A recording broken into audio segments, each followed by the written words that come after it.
gift through his word. It's God's gift through his word. It's God's gift through his word. It's God's gift through his word.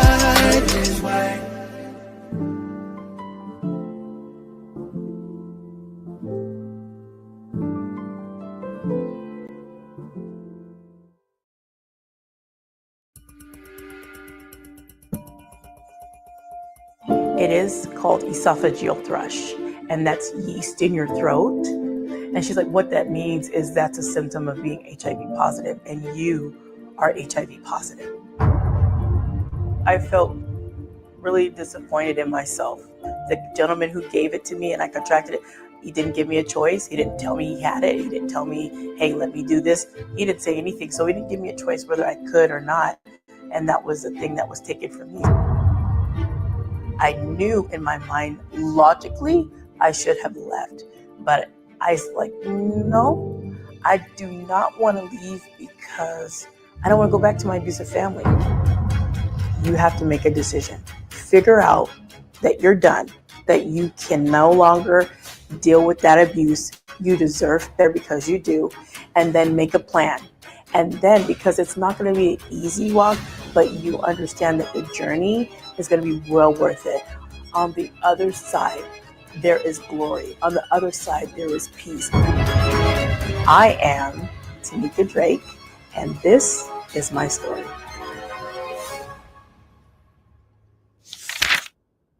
Well, Teniecka is a mother, a disabled veteran, a woman who's been dealing with HIV, and a believer, the most important, a believer in Christ Jesus. My childhood was very unique. I had some good days, but a lot of it was growing up in abuse. It was a lot of survival mode for me. So it wasn't as cheery as I would like it to be, but that's part of my story. My mother is Jamaican and very, very strict. So there was a lot of things that would happen. Like there was a time when I was growing up and young, and there was some food that I had taken, like a piece of cheese and a chicken drumstick, and I put it underneath my bed because I was still hungry. Well, my mother was unhappy with that and said, since you want to steal, she took out everything in the refrigerator. And this is when I was really young, sat it on a table and sat me before us and said, do you want to steal? Eat all of that. I was in tears. She's like, don't cry, eat it. Eat the head of lettuce, eat everything since you want to steal. So that was traumatic in itself. So we went through kind of things like that, myself and my other siblings, and it would happen often. So yeah, she was quite strict. So I wanted to go into the military. I wanted to go in the Air Force. And the reason was because I was trying to escape my abusive family. So not the greatest reason to join, because of course I wanted to serve my country, but my whole main reason was to get away from my family. So at first, my grandmother tried to help me get into the Air Force Academy. Well, that didn't plan out. So then I joined and went through to join and to be enlisted and go do the regular route. And I was sent to Lackland Air Force Base in San Antonio, Texas. And that's where basic training was to begin. Unfortunately, it didn't begin because it ended quicker than it began. So it's as I'm going through the basic training, and my basic training was literally about 10 days before I had to be X'd out and sent somewhere else. And so the abuse that happened to me kind of happened in between those 10 days. And then I was placed in a psychiatric ward in the military. And I didn't ask for that. That's where they placed me.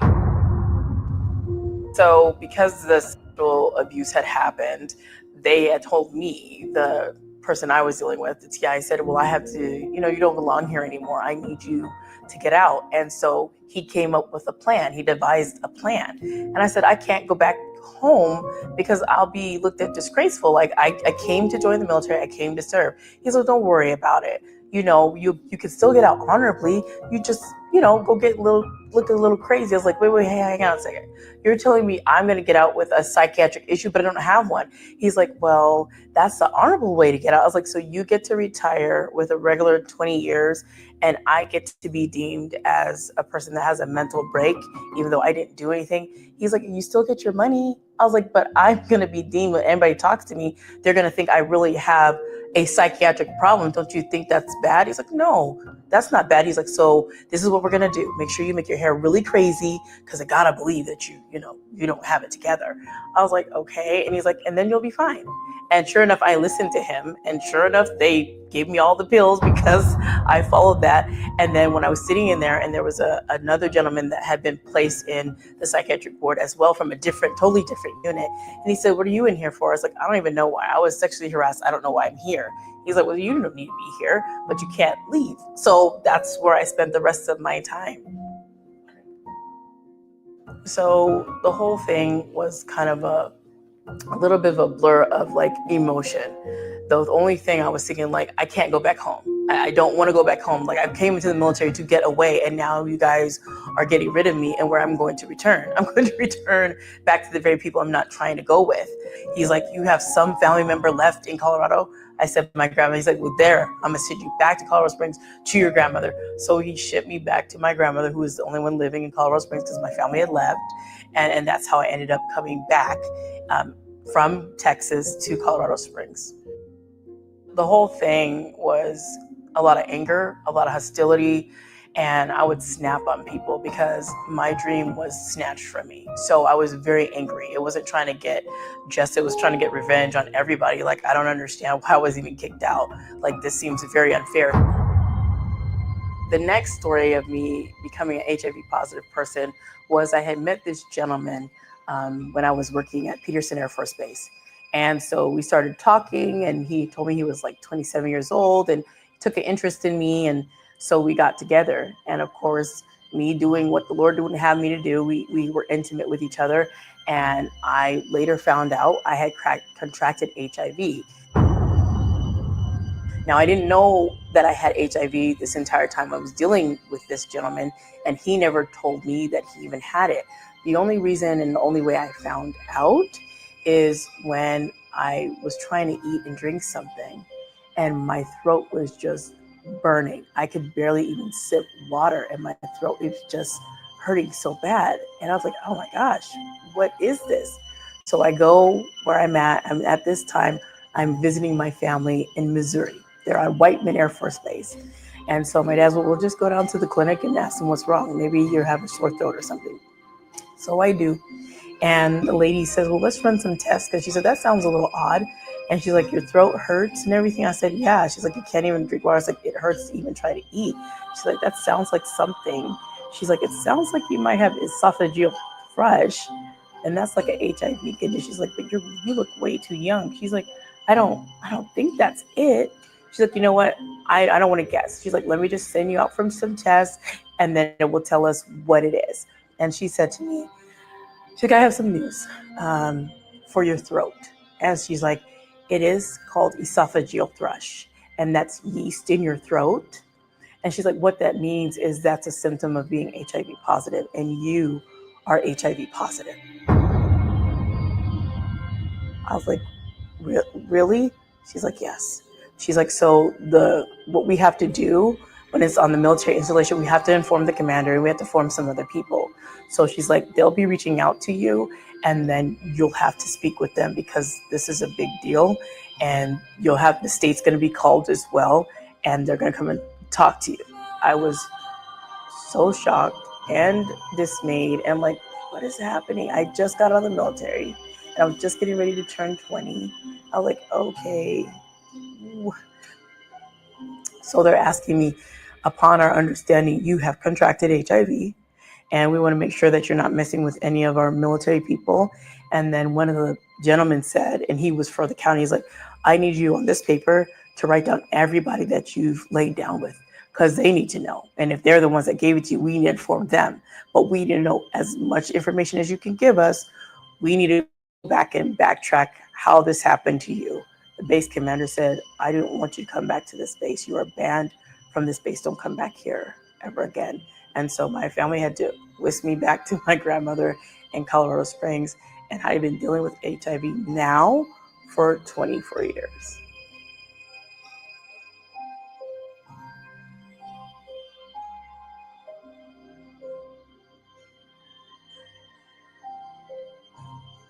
I got married in May 27, 2008. And right after that, I had my beautiful daughter in June 13, 2008. Now, if you ask me what was the argument, what transpired, what was the whole thing that happened, I have no idea. All I know is I was hit, I was upset, and I took my little baby at the time outside into the garage. There was no car, in the black of night, looking up into the sky with all the different colors of the fireworks. And I'm sitting and standing in the garage, just tears and wondering, okay, do I go and run and go tell my parents this has happened? Because they already didn't like the guy and I already have to deal with HIV. What do I do now? I'm not working and he's the only one that's working. And what am I supposed to do? I knew in my mind, logically, I should have left. But I was like, no, I do not want to leave because I don't want to go back to my abusive family. I'm just going to have to figure out and stick it out. Maybe it will get better. At that point, right there and then there, I made the decision to stay from the very first incident of July 4th, 2008, and the abuse continued. My ex-husband was very controlling, very abusive, very sexually aggressive, brought other people into the marriage bed. It was wild. Like it was not a marriage. I don't even know what it was, but I won't be too graphic in detail, but it was not a marriage and it was not under anything with the Lord at all. And I remember there was one time I went to my closet at night and I closed the door and it was a walk-in closet. So I was reading my Bible and he scared me so bad because he opened the door. What are you doing? I said, I'm reading my Bible. He's like, oh, and he slammed the door back. I was like, I was so afraid. I've never been so afraid in my life. He made me very afraid to do anything. And he would always want to know what I'm doing, where I was going. I said, I'm not controlling you. But he was. He would say he wasn't, which was now I know later on. He was gaslighting. You're not being controlled. What are you talking about? You're fine. You're free. You could go wherever you want. Who's controlling you? You're free to go. You're free to do whatever.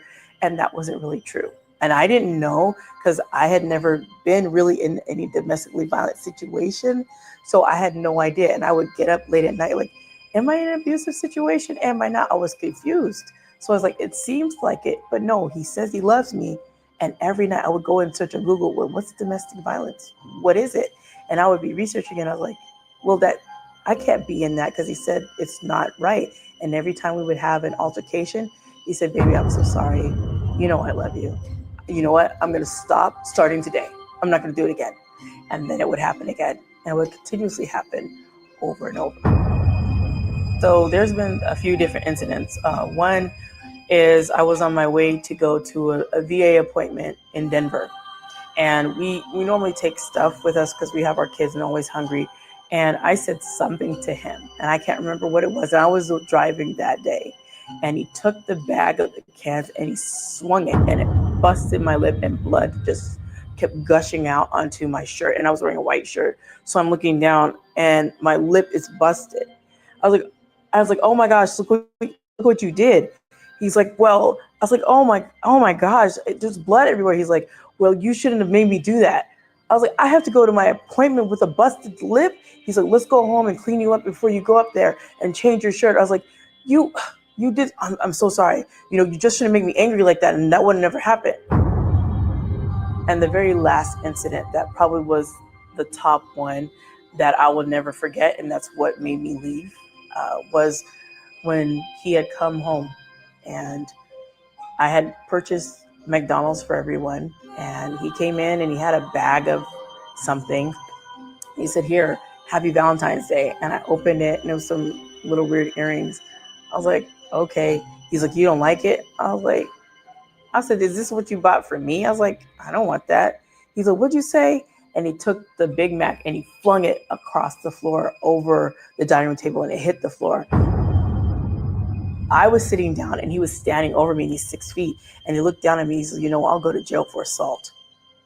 And I said, okay. And it was a look I'd never seen before. Like, he's always been pretty aggressive, but this was a different look, and it scared me. So I got up and we started tussling back and forth. And at the time I had my phone in my hand. I was gripping it and he was trying to pry it out of my hand. And so somehow I got turned around into facing the wall, and he had two of his hands just squeezing my neck. And after he was done, it's like he's trying to pry the phone out. And it's like, oh, and I was like, Lord, I have to hold this phone because if I don't hold it, I don't know what's going to happen. And then he finally let go of me, like pushed me, and he slammed and ran out the door. And I called 911 right after that. And when the officers came, they said, you know what, man, that's a felony. That's a felony what he did. That's a strangulation. And that was in Arizona. And he's like, that's strangulation and that's not good. We need to go and find him. I mean this. This guy's he's not a nice guy. So those were kind of the major ones that I remember that I kind of went through, that I'll never forget those incidents. That moment I knew, I said, if he comes back this time, he's not going to stop, and I will be in a body bag and I can't be here. So I was trying to do everything in my power to try to stay, because I was working at the time too. I was trying to stay with my job. I was trying to do everything. And I had to tell my manager and my supervisor, I have to go. And they said, we know. And I had to turn in my resignation. So after that, and they're telling me that you go back to California, whatever you have to do, just go. And so I packed up my kids, packed up whatever I could pack in my little vehicle. And that's how I ended up in California for 6 years. I felt really disappointed in myself, and I felt angry at myself because at the entire time, I had been a stay-at-home mom for 7 years. And when I got the job working for the state, I thought my job being a mother, I thought me being a mom, I need to go out and to go get a career. I need to go get a job. And I left my kids unprotected. Like, if you would not have gone and got that job for the state, your kids would have never been abused. But because you wanted to go get a career with the state, they've been abused probably more times than you even know, because you were too busy at work. So you can't see what's going on when the dad's home, you're at work. And my kids would say that, well, you were too busy working. And so I felt a lot of guilt about that and a lot of shame and all of that. Like, I felt guilty for working. I was like, I should be at home. There was a lot of soul searching and a lot of getting involved in the community, a lot of therapy. I was trying to, as soon as all that stuff happened and I escaped and fled and left that whole situation, as soon as we touched down in California, I was looking for services for my kids. Like, they all need therapy. And I remember there was therapists like, that's great that you got all your kids in therapy. Kudos to you. But mom, you need therapy too. You can't give them therapy and you not get any, because you're not going to be good for anything because they're getting therapy. You need it too. So you need to deal with this. So I kind of stayed doing that and just reaching out and doing different things with like art and just having time with me, spending time with them. So that's where things started to shift, and starting every time we would go and I would drop them off at school, I said, okay, who's praying today? And I do that now. And they said, I'm praying, Mom. And they pray. I was like, okay, well, you guys have a good day. My book is titled The Gift of Finding God's Love, Guilt and Shame Turned into My Shine. So when I first wrote this book, if you can believe it, I wrote this book in 2018. But when I was writing this book, I was not yet divorced. And I was very scared to even write it and get it published. Because while I was also writing this book, I was living in a transitional housing. I was literally homeless. I was homeless while I was writing this book. So what would happen is I had a curfew. I had to be in by 11 o'clock. And they would always open the door to see if I was there. And I'd be reading the Bible. There's no TV in there. There's no internet. So I'd have my little Bible out and I'm reading. So in the mornings, after I do my chores, I would go back to the transitional facility, and they had a computer lab. I would go in there and I would type my little pieces of my pages every day. I type, and at 3 o'clock in the morning, I would lay on the floor at my parents' house. I would write out by hand, and then I would take that paper and I would go type it at the transitional place, because I didn't have a computer and I didn't have access to a library at the time. So by the time I finally finished it, I sent it to the lady, and she said, we're going to review it. And after they reviewed it, said, we like it. We like it. We will publish it for you. So we'll make it for you. We'll do the cover for you. We'll put it together for you. We'll put it in the Library of Congress. You'll get your ISBN number. We'll take care of all of that. It'll be on Amazon. We will take care of it for you because we really like your story.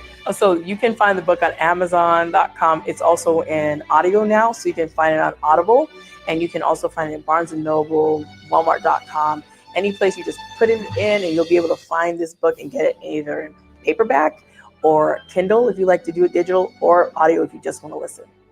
So for a long time, it was a lot of hostility, and then as I was going through this and learning how to deal with the situation and actually grow my faith at the same time, because the Lord started sending me really mature Christians at the same time.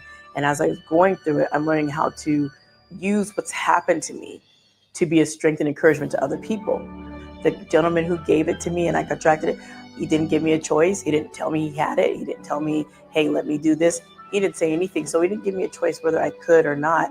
And that was the thing that was taken from me. So I thought I would use my story of letting people know you need to know your status and don't let your body be in somebody else's hands. You need to know and speak about how they are affected and infected with HIV and knowing their status. And I did that, and I felt a lot better and empowered. I need to start talking about my story before somebody takes it and they change my whole narrative. Fast forward to today, I still do getting back into the HIV space. I've just been approved to be on the HIV Planning Council, and they do a lot of the nuts and bolts of delivering services to the people that use the Ryan White Fund. And that's the young boy that had been diagnosed with HIV, and his whole family set a foundation with that money to help get the resources for people who need dental, medical, don't have insurance. So there's a lot of things that Ryan White does. So I'm going to be on the planning council. That's part of doing that for people that live with HIV and AIDS. The very last thing was encouraging my kids to continue doing what they're doing. I want to make sure that just because I went through some of those challenges, that I show them that I'm pushing past it and God is in control, and I'm not going to let any of those hardships stop me, and I don't want it to stop them either. Right now, I am doing amazing, and I'm so thankful for all the different opportunities that the Lord has brought into my life. My kids are thriving, and it's been a very wild journey, but I'm so thankful that I am here. So I am T.Drake. I am an HIV positive woman, a disabled Air Force veteran, a mother of 4 amazing kids, and a domestic violence survivor, author, and a beautiful child of the Most High God. And this is my story.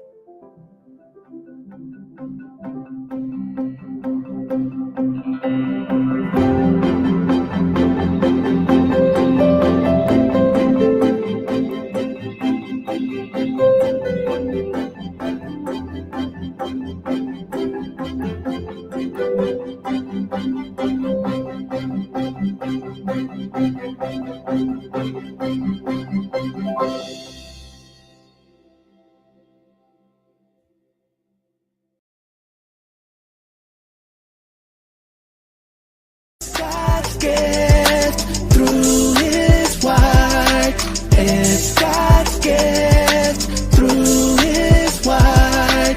It's God's